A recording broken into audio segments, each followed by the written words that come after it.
जय श्री कृष्ण। मैडम, वो अपने अपोनेंट है।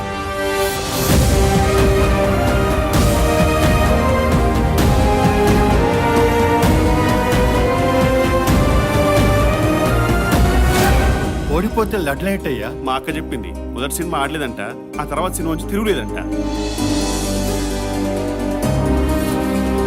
ఇచ్చిన ప్రతి మాట నిలబడాలి, చేసిన ప్రతి పని కనపడాలి. In time, on dot. ఆయన పైలట్ అయితే నేను కో పైలట్. అడ్మినిస్ట్రేషన్కి ఆయన కొత్త కదా, మీకు నేనున్నాను.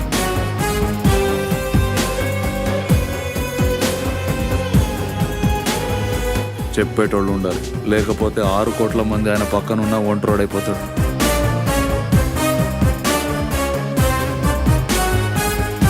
ఆరోగ్యమే మహాభాగ్యం. ఇద్దరూ ప్రశాంతంగా వెళ్ళండి. ఈ రాజకీయం నాకు వదిలేయండి.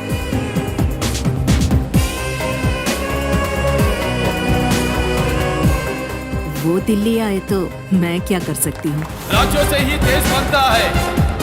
పార్టీకి పెద్ద ఆయన గ్లామరే అనుకో, కానీ గ్లామర్ నేను.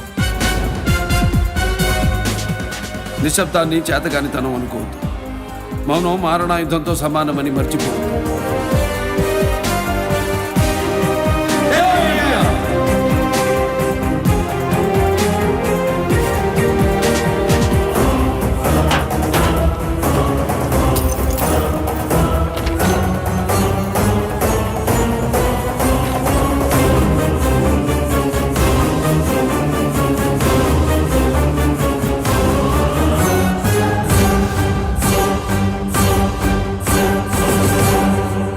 నేను రాజకీయాలు చేయడానికి రాలేదు, మీ గడపలకు పసుపునై బతకడానికి వచ్చాను.